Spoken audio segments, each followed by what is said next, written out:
Hi, I'm Hal Roberts. This is Bridge City News. Here's some of the top stories we've been following. CPC leader Pierre Poilievre blasted the Trudeau government over our country's housing crisis, citing more examples of how Canadians are struggling. Alberta's official opposition is asking the Auditor General to look into the province's decision to cut ties with Dynalife. And Lethbridge's big summer festival Whoop Up Days continues at Exhibition Park.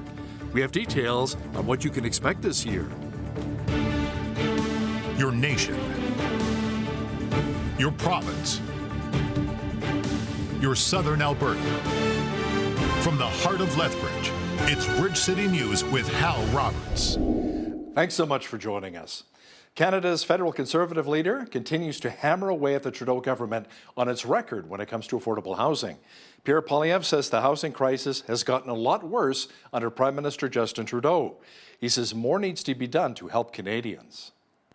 The average mortgage payment has gone from $1,400 the day that Trudeau promised he would make housing affordable to $3,500. That's 2.5 times higher. This is the fastest increase in mortgage payment costs in the history of Canada, and by far. You know, we saw a defense lawyer come out the other day saying she's helped 3 clients who've asked to stay in prison longer than their sentence, rather than go face the housing hell Trudeau has caused out on our streets. But the truth is, and joking aside, for young people and the working class, the housing market, after 8 years of Justin Trudeau, is a prison. Prime Minister Justin Trudeau spoke with reporters about the housing crisis as his party's cabinet retreat is wrapping up in Charlottetown, Prince Edward Island. Trudeau says his government is working with industry leaders to help build more affordable homes for Canadians. We've been very clear that yes, we need to ensure more housing is built across this country, more affordable housing is built across this country, more purpose-built rental stock is built across this country. That there are more options for young people who are working hard to join the middle class. These are things that we are focused on resolving. But we see densification, we see proper partnerships with municipalities across provinces as being essential to do that.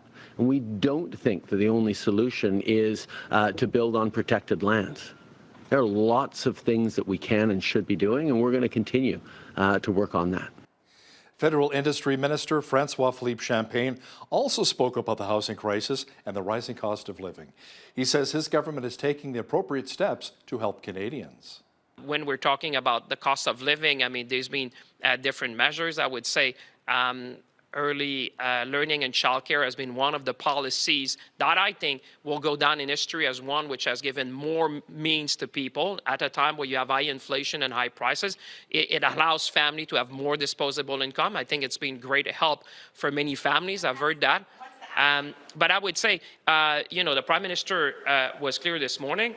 We still have time in the retreat. As you know, we're kind of at maybe 3/4 of it. But clearly, the direction and the priorities are clear. The priorities of the government are those of Canadians. People have said about housing. They talk about cost of living.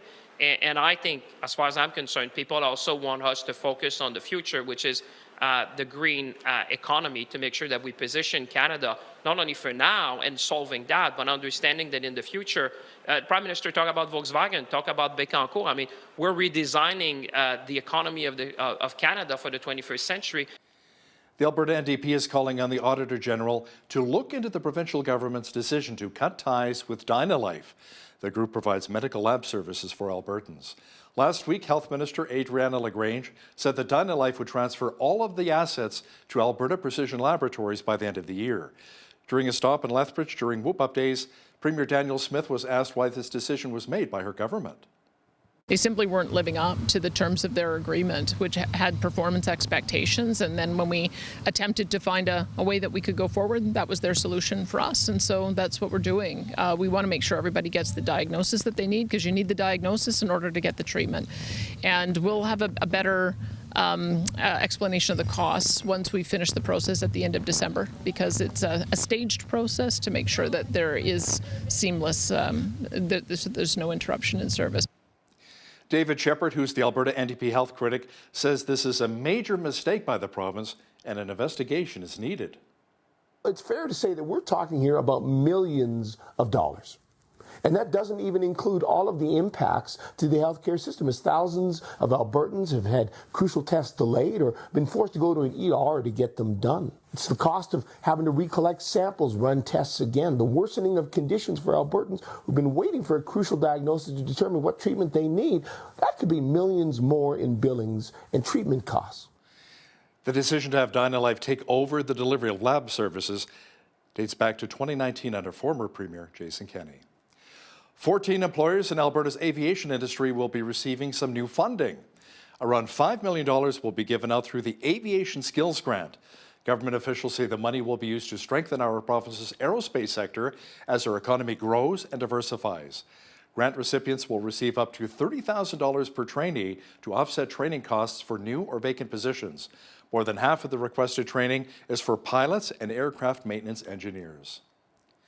Kaylin Ford, who was a UCP candidate who ran in the Calgary Mountain View riding back in the 2019 provincial election, well, she had to step down a month or so into her campaign after being accused of being a racist. It turns out she was wrongfully accused, but the damage had been done, and it essentially destroyed her campaign and her life. She's now speaking out about cancel culture and explained exactly what transpired. The night before the writs drop, Press Progress published an article claiming that in a private conversation years earlier, that I had, in their words, echoed the rhetoric of white nationalists and complained that white supremacist terrorists are treated unfairly. As it turned out, I now know from litigation that they did, in fact, deceptively edit and redact the excerpts of this private conversation that they published. And they framed it in such a way, this is right after the, you may recall the Christchurch Mosque massacre, where 50 people were killed at prayer in New Zealand. And so right after this massacre, they were suggesting that I sympathized with terrorism effectively. You know, there's even a documentary produced discussing what Kaylin Ford went through, and she'll share the details with BCN's Jeanette Rocher coming up in the second half of our program. Edward Graham is asking for people to pray for wildlife survivors in Maui. He's also asking for people to get involved by volunteering with Samaritan's Purse to let those who have lost so much know that God has not forgotten about them. Samaritan's Purse is deployed to Lahaina, Hawaii, and this is where a brush fire came through and completely destroyed this community. There's been so much loss and so much destruction, but I've also heard stories of great survival and miracles. And this community will build back. Guide him. But that's why Samaritan's Purse comes here to serve those that are in the ditches of the world. We want them to know that Jesus has not forsaken them. That's going to go over to. So our volunteers are getting ready and want to work and serve the people here in this community, but I ask that you pray. We offer ourselves, Lord, to be used by you in this. And if you're interested, you go to SamaritansPurse.org and get involved and volunteer. Thank you. You know, there's some good news for firefighters battling the wildfires in British Columbia. Cooler, wet weather is in the forecast for parts of the BC interior. Environment Canada says the Shuswap region has a 70% chance of seeing showers soon, along with the temperatures cooling off to around 18 degrees. The forecast, however, is also calling for thunderstorms with wind gusts up to 50 kilometers an hour. Meanwhile, the BC Wildfire Service says 120 wildland firefighters and 105 structural firefighters were deployed to the Bush Creek East Blaze in the region. That's where 11,000 people have been evacuated due to the wildfire. Well, it was a nice warm day in Lethbridge, but a little smoky due to some of that smoke coming in from the wildfires making their way here. Still, a good time to take in some of the rides and entertainment at Whoop Up Days. Jeanette Rocher is now with an early peek at the forecast. Jeanette, it appears as though the rest of the week is shaping up fairly well for Whoop Up Days. Yeah, not too bad at all, Hal. Today, much warmer than yesterday was. We're seeing more dry conditions as well. Tomorrow going to be even warmer. The day after that, warmer yet. And that's just how our week is sort of shaping up, telling us that summer isn't over yet. So Whoop Up Days actually did pick the right week to be here despite all that rain that we saw. This evening, we are going to see a little bit more local smoke, but we are also seeing winds. So gusty winds from 40 to 60K. So hopefully that will take care of that wind. Overnight low of 8 degrees as we get into Thursday. High of 23 and lots of sunshine, and I'll be back later in the show to tell you how warm the weekend's going to be getting. Looking forward to that. Thanks so much, Jeanette.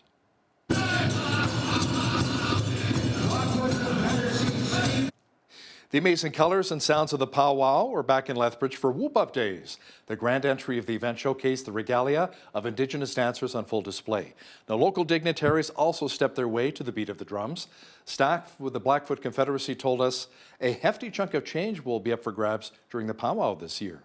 $65,000 in prizes going up for the drum groups and the dancers. There's the adult, senior categories, the teen categories, junior categories. So right up to 7 years old, you'll be competing, and the girls, the teens again, and there's all kinds of dancers from all over the territory, Blackfoot territory, as well as visitors coming in from the Cree territories from the west. For more information on the powwow, make sure you visit our website, bridgecitynews.ca. Day 2 of Whoop Up Days down at Exhibition Park is definitely in full swing. Rides and food trucks are open to guests with lots of options to choose from. A local business owner who's had their food truck down at the grounds says this is their first year they participated in our annual festival. We're from the Crow's Nest Pass area, Pincher Creek. So it's really nice to be known in Lethbridge for our food as well, and being supported as well by all the locals, so it's really neat. It's good to see a lot of the vendors that I usually see too, because it's just a really cool community to be in, and their food is fabulous as well. So it's good to be here with everybody and see how their summer is going, and that we're all here together. West Coast Amusements, meanwhile, has been partnering with the City of Lethbridge for over 30 years, providing carnival rides for the fair. An official with the group says there are some new additions this year in terms of rides. We brought a new thrill ride for the teenagers to spin out. We've got lots of the old favorites, the Tilt-A-Whirl, the Ferris wheel, the merry-go-round, Spider. We've got the Vertigo swing, goes up 110 feet in the air. The drop tower, the Mega Drop. There's only 2 of them in North America that are portable, that travel, that are that tall. And lots and lots of family rides. Always remember the Tilt-A-Whirl. Whoop Up Days continues until Saturday. The best part, admission is free. The City of Lethbridge is launching a new project. It is called the Land Use Bylaw Project and helps to regulate the development of private land throughout the city. This is the first time in 40 years where the city has thoroughly reevaluated and drafted up the bylaw to help tweak its function and purpose. This is going to be a 3-year project that we're launching today. We're going to take the opportunity to make the land use bylaw a lot more user-friendly, easy to understand for people to use, and make it hopefully a little bit easier for people to build the types of development that people want to see in the city today. The first phase that kicks off today is all about social uses. So that's things like different types of social housing, supportive housing, shelters, group homes, and so on. It's also about social services like food banks, resource centres, drop-in centres. Officials are asking residents to complete an online survey and provide feedback on social issues and uses within our city. Various groups in our region, including local charities, will be receiving some much-needed funding thanks to grants being dished out by the Community Foundation of Lethbridge and Southwestern Alberta. Over $550,000 will be awarded to community groups to help with things like construction, renovations, or equipment purchases. The group's executive director, Charlene Davidson, says submissions are being accepted now for the fall cycle. She explains how people can apply. So it's an online application. They go onto our website, cflsa.ca, and go onto the grants page. They'll find all of the information they need there. We do ask people to contact our office and have a conversation with our grants coordinator, Caitlin. She's absolutely fantastic. She'll work with folks, she'll help them with any problems they might have, but the first conversation she wants to have with them is to understand what they're applying for, so that we make sure that whatever they're applying for actually meets our criteria.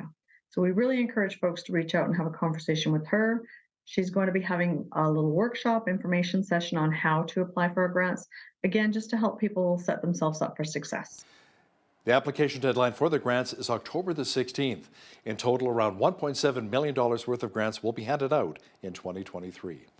Esports have really grown in popularity during the past few years. A new fundraiser in Lethbridge will help generate a travel fund for underfunded local high school and collegiate esports teams to participate in upcoming competitions. The event is called the Valorant Champions Watch Party. Organizer Bradley Pike says the popularity of esports has increased by quite a bit over the past few years. Especially after LCI's win at nationals. I mean, you've seen 5 esports programs just in Lethbridge coming after the Nationals win. So I definitely see a lot more growth coming after an event such as the Swatch Party. And then also to add to that, provincials, like high school provincials, is coming up next May. So it's also something to look forward to here in Lethbridge. Now, the event will take place at the Movie Mill in Lethbridge this Saturday from noon till 6 p.m. Limiting screen time when kids are online is vital to a child's health. That's according to Dr. Robin Bright, who's the interim dean of faculty for education at the University of Lethbridge. Dr. Bright says it's very important for parents to monitor their kids' online activities, especially when they're really young. Children under the age of 2, most experts are saying should not have any screen time or very, very little, because it interferes with the development of language. It makes them a little bit less interested in the world around them. And then from that age up, it's just really important to monitor the time that kids spend online, and also to be part of it with kids, so that it's not something that they do all on their own. There's time for education, thinking about what it is that you're doing. Dr. Bright will also discuss why it's very important for our kids to learn how to curl up with a good book. Watch the full interview coming up in the second half of our program. Well, it was sunny and fairly warm today for Whoop Up days here in Lethbridge, and the nice weather should be sticking around for the rest of the week. A full look at the forecast is coming up.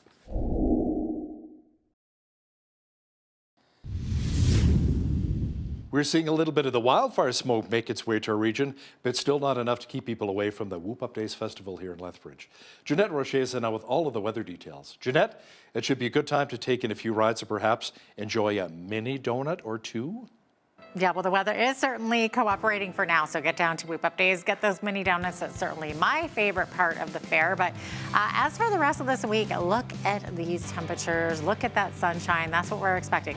High of 23 Thursday. It's going to get even warmer on Friday, up to 24, all the way up to 27 on Saturday, 28 on Sunday, up into the 30s again as we get into next week. Monday and Tuesday looking at highs of 33 and 32. Mainly sunny skies all across the board. So we are actually going to be starting to get back into the higher than average range once again. Average high for this time of year, 25, average low 9. 37 was our high temperature on this day back in 1996, and in 1992 it was the chilliest, which was only 1. 6:33 is when the sun rose this morning. Sun set this evening, 8:34 p.m. So that's giving us 14 hours and 1 minute of daylight. Okay, on the west coast, we are seeing mainly sunny conditions. High of 23 in Victoria, 18 by the water, though. Looking at also some hazy conditions there. Sunny and hazy in Vancouver, high 23, 27 inland, though. Mainly light winds, about 30k winds in the Georgia Strait. Edmonton looking at periods of rain and 20 to 40k winds from the west throughout the day. 21 degrees for a high, 21 for a high in Calgary. Calgary seeing mainly sunshine, a bit of sun and cloud later on, and 30 to 50k winds. Also 30 to 50k winds in Saskatoon. Saskatoon also seeing a 60% chance of showers. Risk of thunderstorm. High of 19 degrees. 23 for a high is expected tomorrow in Regina. Regina seeing 30% chance of showers. Risk of thunderstorms. Fog patches in the morning. 26 for a high in Winnipeg. Winnipeg also seeing that 60% chance of shower. Risk of thunderstorms and fog patches. Plus Winnipeg's looking at very high humidity. Humidex of 32. As we get into the central part of the country, we're looking at a 40% chance of showers in both Toronto and Ottawa tomorrow. 24 for a high in Toronto. Could see those thunderstorms as well. Ottawa seeing a high of 21. 25 for a high in Montreal. And that's where we're not going to be seeing as much rain. It's mainly sunny with a mix of sun and cloud over there. As we get into Atlantic Canada, most of Atlantic Canada tomorrow is going to be sunny except for Fredericton. So Fredericton is still seeing that 40% chance of showers, high of 25 degrees, 25 for a high in Halifax, but clear skies. Sunshine expected in Charlottetown, high of 20 degrees, and 18 in St. John's with mix of sun and cloud. Could see some fog patches dissipating in the morning there. So there you have it. That is your forecast. A new study says Canadians are split when it comes to who's to blame for the nationwide housing crisis. The survey by Leger's of just over 1,500 people says 40% pointed the finger at the federal Liberals. Around 32% blamed their provincial government, and 22% said they were not sure. Overall, 95% of those polled say the rising cost of rent and the lack of affordable housing are very serious concerns. More than half surveyed say they worried at least once in the recent months about being able to pay their rent or mortgage. It appears as though some of Alberta's biggest power producers are more optimistic than the province about reaching net zero emissions in a timely fashion. Capital Power and TransAlta both say they can get there by the year 2045. That's 10 years later than Ottawa is seeking to get Canada's electricity grid to net zero by the year 2035. Both companies say they're already made major investments in decarbonization and can reach the target 5 years ahead of the province's goal. Alberta Premier Daniel Smith has said Ottawa's goal of 2035 is impossible, and the province will seek to reach a goal of 2050 instead. Back-to-school shoppers are expecting to spend less this year as parents and students return to in-store shopping. A Retail Council of Canada survey found that around 74% of back-to-school shoppers plan to spend more than $50 this year. That is down from about 77% from last year. While last year shoppers planned to spend the most on clothing, books, music and electronics, stationery appears to be the most sought-after item this year. 61% of respondents say that's where they'll spend the biggest chunk of their school shopping dollars. Now, here's a look at today's markets. The TSX was up 188 points on the day to finish at 19,879. The Dow was up 184 points to 34,472. The S&P 500 was up 48 on the day to 4436. And the Nasdaq was up 215 points to 13,721. West Texas Intermediate Oil was down $1.09 to $78.55 US per barrel. Natural gas was down 8 cents to $2.48 US. Gold was up $18 to $19.1548 US an ounce, and silver was up a cent to $24.32 US an ounce. Feed wheat is at $10.31 per bushel. Barley's at $7.95. Canola's at $17.85, and corn is at $9.55 per bushel. Live cattle were down 10 cents to $178.05. Feeder cattle were down 48 cents to $245.03, and lean hogs October contract was down $1.03 to $78.55. The Canadian dollar was up slightly over the past 24 hours to $73.92 US.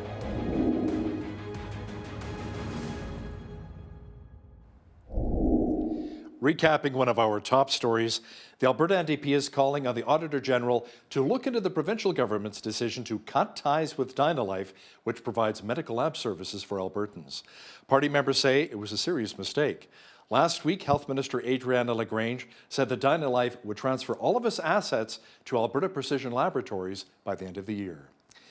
You know, there was a Calgary UCP candidate who says her campaign and life were completely destroyed after she was falsely accused of being a racist. Hear the powerful story of what Kaylin Ford went through in just a moment. Listen, if you see news happening in your community, be sure to drop us an email at info@bridgecitynews.ca. And if you missed any of today's stories, be sure to check out our website, bridgecitynews.ca. Here's today's Bridge City News Community Calendar. The Downtown Lethbridge BRZ is proud to host Downtown Night Markets in Festival Square, September 14th, 21st, and 28th. After a long day, come enjoy the evening ambiance with live music, delicious eats from food trucks and restaurants, plus vendor shopping from 5 to 8 p.m. Lethbridge Sport Council's Outdoor Roving Gyms program is taking place Tuesdays at 10 to 11 a.m. and Thursdays 5:30 to 6:30 p.m. This program is for kids ages 5 and under and their caregivers. Come enjoy an hour of fun and get active. The location of each roving gym alternates between Legacy Park, Gyro Spray Park, and Henderson Lake Park. Locations of weekly roving gyms can be found online at lethbridgesportcouncil.ca/roving gyms. Advance registration is required as space is limited. And that's today's Bridge City News Community Calendar.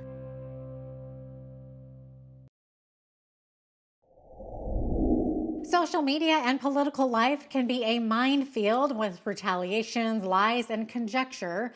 We've been seeing this in this run up to this May 2023 election, but the tactic to silence opposition is not new and seems to have intensified over the last number of years.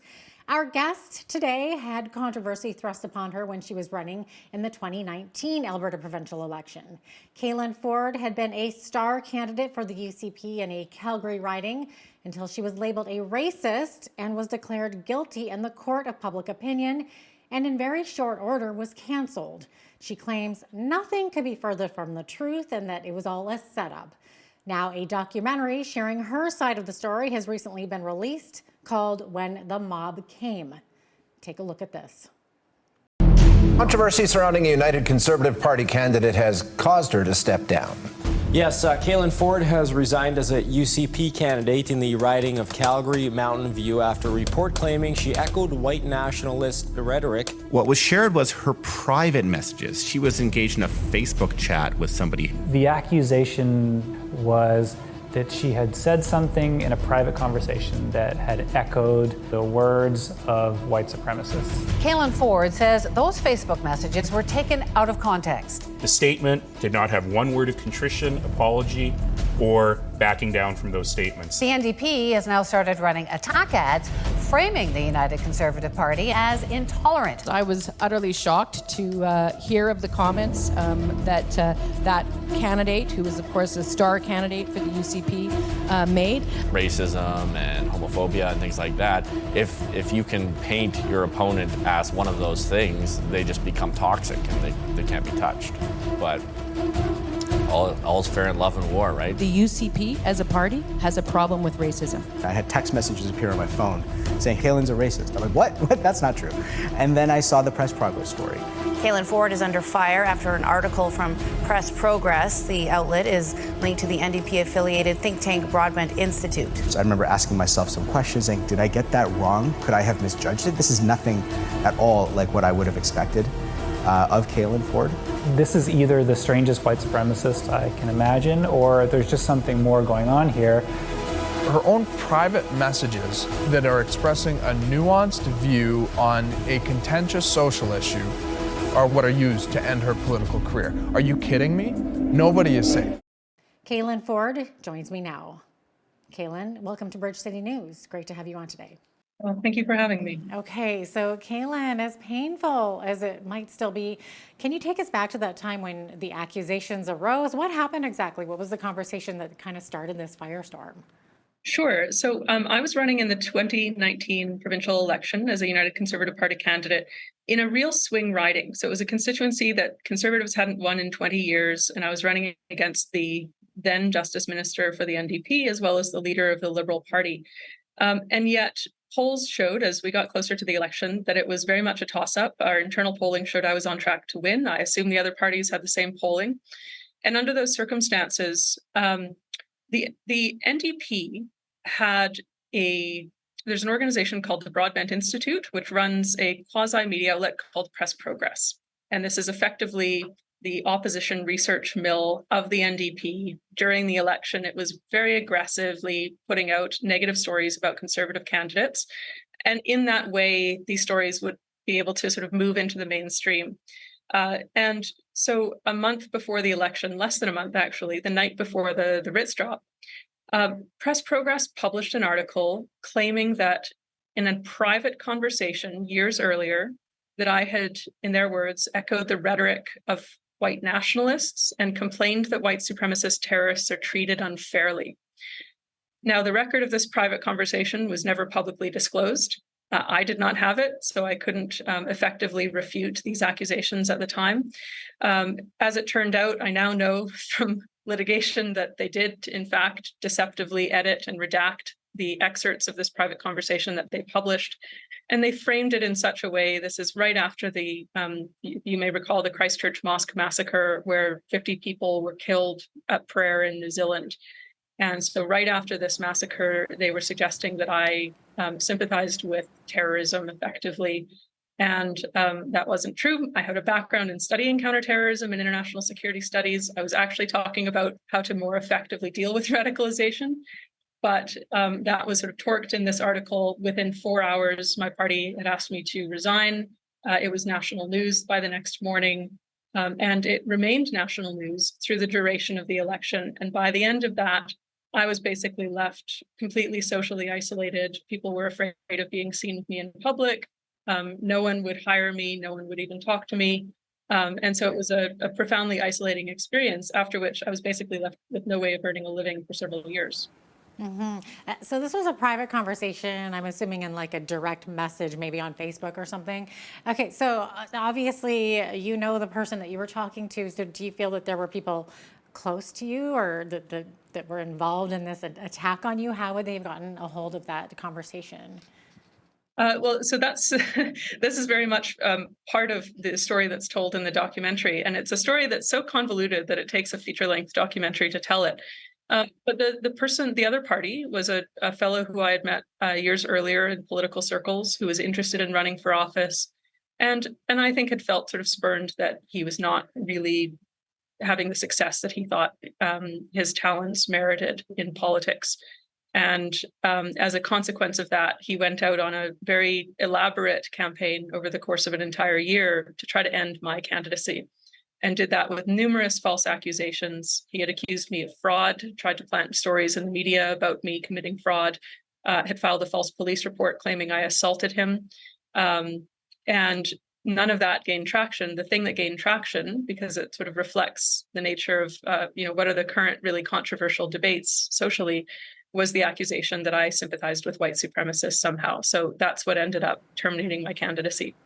Wow. Okay. So, well, maybe to an outside observer, it could seem like these accusations came swiftly and suddenly. So, from your point of view now, do you see this as a coordinated attack, or do you think it was just him on his own? I very much believe that there was a great element of collusion here that's been borne out in the court record. So I actually had to get a restraining order against this person. That restraining order was only very recently upheld by a trial judge, and that decision actually led to the recognition of a new tort of civil harassment in Alberta. So this is kind of the thing that you don't see when you see the headlines, is that there are layers and layers behind the story. And in this case, I think the truth was much stranger than the fiction that was concocted. But yes, I have alleged in a defamation claim against the NDP and Press Progress that this was very much a result of deliberate planning and collusion, that they were planning this for several months, that they decided to release this story right before the writs dropped, because that's when it would do the most harm to my candidacy. And a trial judge seemed to agree with that assessment as well, that was deliberately planned to maximize the harm that it would cause me. So it was not in a matter of legitimate public interest. It was about a sort of calculated attempt to destroy a person's reputation for political gain. Okay, so you did receive a victory in court there. So, and since then, you've created a documentary about this incident, as I mentioned in the intro. So why did you choose to do this? Well, I found myself in the aftermath of this in a very difficult position. As I said, employers wouldn't engage with me because I was seen as a reputational liability, right? If I have an unusual name, if you Google me, everything that you would find was headlines accusing me of basically being a white supremacist. So that's not something that employers want to be associated with, that charities or that any sort of philanthropic cause wants to be associated with. So on the one hand, I couldn't earn a living. I also couldn't find a news outlet that was willing to give me a platform to tell the real story of what had happened here. A few journalists tried. They found themselves on the receiving end of threats, I believe an extortion attempt. Danielle Smith, who was then a radio host, she had me on air. She was the only person who interviewed me in a public forum. And after that, she was subject to a boycott campaign orchestrated by sort of NDP affiliated actors to try to force her to apologize, to drive her off the air. The mayor of Calgary was apparently supporting the premise of this, telling people they should boycott her show, just for giving me an opportunity to defend myself against false accusations. So after that, no one would give me a platform to tell the story. And that interview was pulled offline by her employer at the time. So what I didn't have a background or a way of earning a living. I had a background in documentary filmmaking, though. I'd just recently won a Screenwriters Award for a feature documentary, and I'd recently made another one as well. So I had done documentaries on mostly focusing on totalitarianism in China, censorship, mass persuasion under totalitarian regimes, propaganda, and scapegoating mechanisms and how that works. And so I think this equipped me fairly well to be able to tell kind of a cancel culture story that touches on some of the same themes, albeit in a different form here in Canada. Interesting. Okay, so maybe share with us that process of creating that documentary and what it did for you personally. Well, so we began production. I was very fortunate that the team that had actually been doing video with me and with the United Conservative Party during the campaign, they had all this footage of me.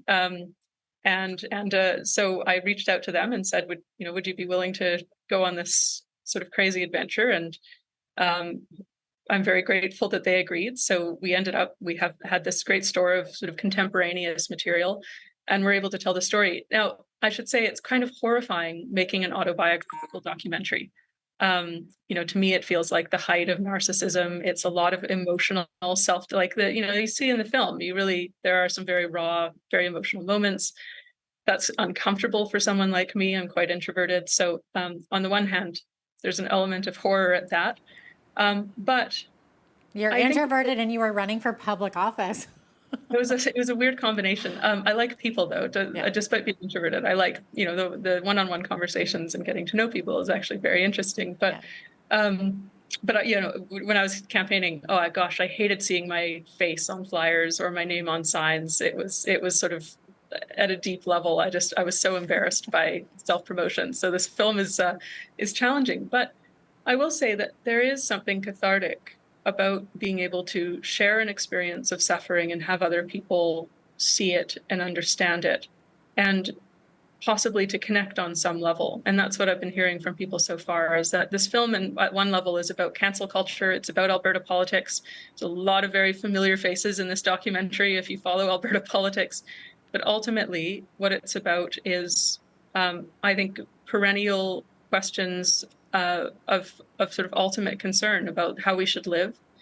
And the sort of central argument I'm trying to make is that actually suffering is not necessarily bad for a person, that there is some redemptive value and purpose in it, that it can afford us greater perspective and an ability to connect with other people in their suffering as well. Yeah. And that actually what we should most fear is we should be afraid of doing injustice to others rather than suffering it ourselves. Mm-hmm. So that's kind of my thesis with the film. And I hope that resonates with people, irrespective of sort of where they fall on the political spectrum or whether they follow Alberta politics or not. Yeah, I was going to ask you what you've been hearing from viewers so far of your documentary. I know we are kind of living in that age of cancel culture right now. So I would imagine it has happened to a number of people. Has anyone reached out to you yet? I know it was just released recently, wasn't it? Yeah. I've had a lot of people reach out and say that it spoke to them because many people have gone through something kind of analogous, probably not to the extreme degree that I did. But I think for a lot of people, they've said that this brought them back to what they experienced and actually helped them make sense of what they went through. And again, human beings, we're social beings. We need other people to sort of see us, to understand our experiences. I think we're driven to share our deepest experiences with other people. And so at one level, I think that's what this sort of does for people. And for others, I've been very heartened that a number of people watched it and reached out to apologize as well, which is really not something that I was looking for, but I will admit that it's a very kind gesture, and even if it's sort of 4 years after the fact, it's very welcome. Yeah, and I mean, it was an opportunity for you to, I guess, really tell your side of the story. Do you have anything pending legally in court still over this? So yeah, there were 2 court actions that arose out of this. One was an application for a restraining order, and that, as I said, I was granted one. It was violated. And so I recently had to go to trial. The restraining order was upheld, and this individual who was behind these allegations was cited in contempt of court as well for violating that order.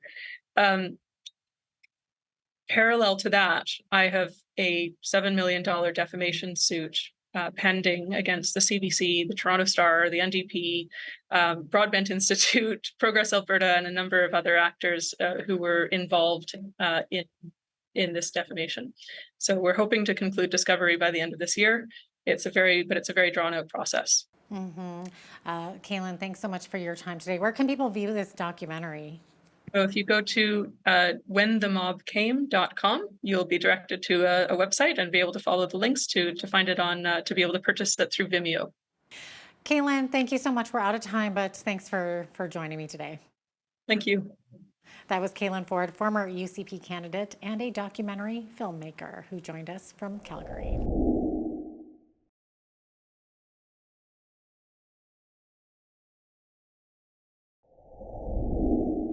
You know, despite all of the emojis and grammar police on social media these days, we all know the importance of reading and writing here in our world. Education is a building block to our society. And naturally, as society changes, attitudes and techniques for life and education change over time as well. Now, to chat about this in more detail, especially about reading, writing, but not arithmetic, and the changes to education over the years, is the interim dean of the Faculty of Education at the University of Lethbridge, Dr. Robin Bright. Dr. Bright, welcome to Bridge City News. Thank you very much. It's nice to be here. Now, you had a pretty distinguished career in education, and I'm sure that during your time as an educator, much has changed over the years. Is there something you feel has been the biggest change in education? What has really jumped out for you? Well, I think in terms of my area, which is reading instruction, I think there's been a change in emphasis over the years. So, for instance, when I first started teaching, we talked a lot about the reading wars, and there being a debate about how best to teach reading. And over the last several decades, I think we've received, I think, more clarity in terms of what really matters in teaching reading. And so I think we're in a different place for educators and for parents to really know what matters when it comes to teaching reading. So I would say that's probably one of the biggest changes or things that have evolved over the last 20 to 30 years. You know, I remember when I was a kid, my friends would say, I want to kick back with a good book. Do you still hear young people saying that today? Well, I would say you hear it sometimes. It's probably not necessarily an activity that many kids gravitate to first. However, a lot depends on, how they've been, how reading has been talked about in their homes, how effective teachers and librarians have been in encouraging them to read. So in schools, I think teachers are doing a really good job at helping students find books that really matter to them so that they can do just, as you say, kick back and enjoy a good book. But there are a lot of things competing with kids' time right now. So it does make it a little bit more difficult. Yeah, especially social media, whether it's Facebook or Twitter or Instagram or TikTok. I mean, it just goes on and on and on, which takes up a lot of children's time. Now, what would you say are the challenges for students and for educators in this year that were maybe not in consideration 20 years ago, outside of social media? Well, I mean, you've raised the most important one, and that is that there's so much time for screens. And unfortunately, if it's not monitored, then that can be a really negative influence in children's lives. There's a fabulous site called Media Smarts, which I, go to a lot in order to look at new research that's available. And they give you some really great ideas about how to monitor screen time. For instance, children under the age of 2, most experts are saying should not have any screen time or very, very little because it interferes with the development of language. It makes them a little bit less interested in the world around them. And then from that age up, it's just really important to monitor the time that kids spend online and also to be part of it with kids so that it's not something that they do all on their own. There's time for education, thinking about what it is that you're doing. But screen time would be the big change, I think, in children's lives over the last several decades. And as a parent, myself, I have 2 kids, they're in their 20s now, but I remember when my daughter was 10 or 11 years old and she wanted to start up a Facebook account. And I'm really concerned, like a lot of other parents, about predators who are out there going after our children, posing as someone else. So you have to really be careful about where your kids are going online and at what age at the same time. So how do you see teachers and educators evolving, Dr. Bright, evolving with their techniques to counteract the changes that we see in society today? Well, if we are talking specifically about young children, and especially coming out of a pandemic, one of the things I think that teachers are really focused on is how to set the foundations for early reading. And, some children miss those opportunities by not being in school over the last, on a regular basis over the last several years. So one of the ways that teachers of young children are helping to combat this is by making sure that they're focused on, I think, two really important aspects when it comes to teaching reading.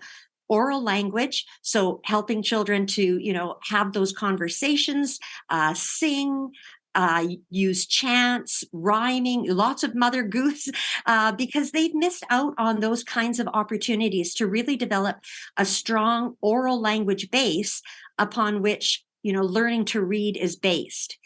So they're moving children from this, really environment that focuses on oral language into, written language. And in written language, of course, they're focused on how language works. So really helping kids understand that sound symbol relationship, getting them to understand that it's important to sound outwards.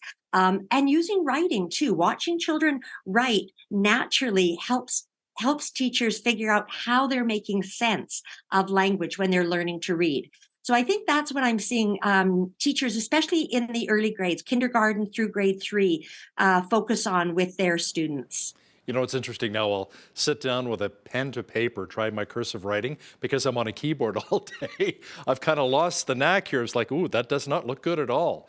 That looks kind of, I need to practice this a little bit more, Because like they say, if you don't use it, you lose it, I guess. Now, we've heard a lot about changes to the curriculum here in our province in Alberta. Can you speak to the new curriculum in kindergarten through grade 3? Do you think it will benefit kids and improve learning outcomes? Yeah, so the new curriculum has come in, and I think teachers have had an opportunity over the last little while. Certainly we have in teacher education to really examine what's in there. And what I'll say is the focus on beginning reading is not bad. As a matter of fact, I think it's helped teachers recognize how important the foundational skills in learning to read are. But I would say there are things that are still missing from that curriculum and that teachers want to be aware of and make sure that their programs also encapsulate. So for instance, reading to children, demonstrating how important fluency is. So when kids hear teachers read out loud to them, interesting stories that they want to be a part of, that is as important as setting those foundational skills where children are learning to sound outwards. So while I think it's a great way to emphasize the foundational reading skills, I think as teachers and as researchers, we don't want to forget that there are many other aspects to a really strong literacy program that we don't want to overlook. And I would say one of them for sure is developing that oral language. Another is reading out loud to kids. Another one is writing, making sure children have lots of opportunities to scribble and draw and, make letters. So those are the kinds of things that I just think the new curriculum doesn't address as strongly as it does those foundational reading skills, which really refer to developing phonics knowledge and what we call phonemic awareness. But really what they refer to is word work, decoding words. But I think the great thing is we're talking about beginning reading in a way that I don't know that we've done for a while now. And I'm sure that the engagement of parents is critical for a child's learning and the way they think and the way they formulate their personalities. I'm thinking back to when I was a child and my parents would sometimes read me Bible stories, which I thought was kind of cool. Learning about Jesus, learning about David and Goliath and Samson, some powerful stories in God's Word. And at the same time, there were nursery rhymes too, which were a lot of fun as well. How important is it to have the parents engaged in their children's lives at such an early age when it comes to reading? Yeah, it's essential, truly. And it sets a foundation. It makes children realize that reading is important. So I would say that for parents, one of the most important things you can do is read to and with your children. Find the amazing array of children's literature that's available in libraries. if you don't have a library card or you're not visiting the library yet, it's never too late to start the habit. Librarians are absolutely brilliant at helping to match readers to texts that will matter to them and be interesting to them. And they can be texts like a silly text like Dog Man and Captain Underpants, and they can be, more traditional stories like The Secret Garden. But there's so many books in between those two formats and genres. So you can really get kids interested in text by helping to make sure you understand how much is available out there. So yes, we may remember our familiar, our favorite texts, but in this day and age, there is so much Canadian and really great Canadian children's and young adult literature that there's no excuse not to find the book that matches the reader.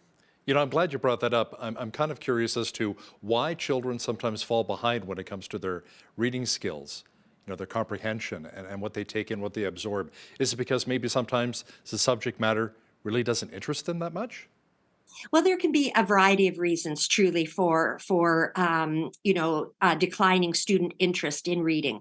Yes, you're correct. Sometimes it is the actual topic might be less interesting. It could be the format too. So parents often ask me, is it all right for my child to be reading graphic novels? Shouldn't they be reading? And sometimes they use this term, real books. But graphic novels are extremely complex, and they do contain interesting storylines and characters, and the interesting thing about graphic novels is because there's not as much text in them as there might be in more traditional books. Kids have to engage in comprehension skills in a way that they might not have to in other texts, especially the skill of inferencing. And that simply means that you have to figure out, what's happening in a story when it is not said directly. So yes, they are great kinds of texts, but there are many different reasons why children's interest might decline. So we've talked about interest, but it could also be because of a certain reading skill. So decoding, could be a struggle for students. Fluency could be a struggle as well. So not being able to read at the same speed at which you speak. And if that's a problem, there are many strategies that teachers know about and will engage kids in order to, develop that particular skill. But teachers are pretty good at figuring out where the problem lies and then, taking the necessary interventions that might be needed. I remember in school we were forced to read this book called Watership Down about a bunch of bunny rabbits going to work, and I got to tell you, it was the most boring thing, and I fell asleep and I lost interest. But fortunately, around the same time, the movie came out, Watership Down. I'm like, this is great. I just go see the movie and do the book report on that. Unfortunately, the ending of the movie was totally different from the book. So needless to say, it didn't end very well for Hal here. But anyway, right. Digital readers are now used in schools quite a bit, Dr. Bright. Do you see the increase in technology as a benefit, or does maybe research show something a little different? Well, technology in teaching reading through things like ebooks and digital reading programs are being used, and I think they're being used effectively in classrooms. The evidence is sort of mixed in terms of the effect that they have. So the literature that I've reviewed in this area tends to show that it doesn't necessarily contribute to effective statistically significant gains. However, it may very well be something that is really interesting to some students and might hook them into reading in a way that traditional kinds of reading might not. But they're being used in classrooms, and they're technological tools that I think can be effective for some students and interesting for some students. But overall, they're not necessarily a panacea in terms of really contributing to better reading skills overall for children.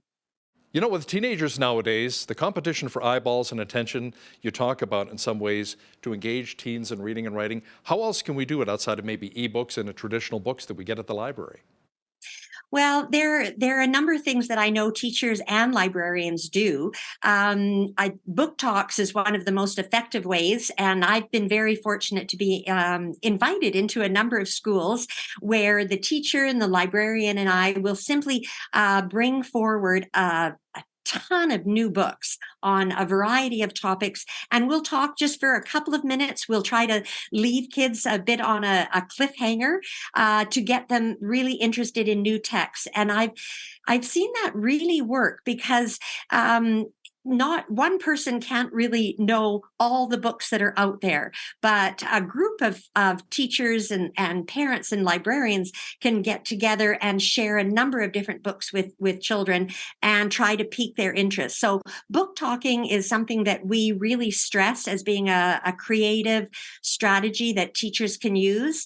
The other thing is helping kids talk together about books. Often they can really influence one another.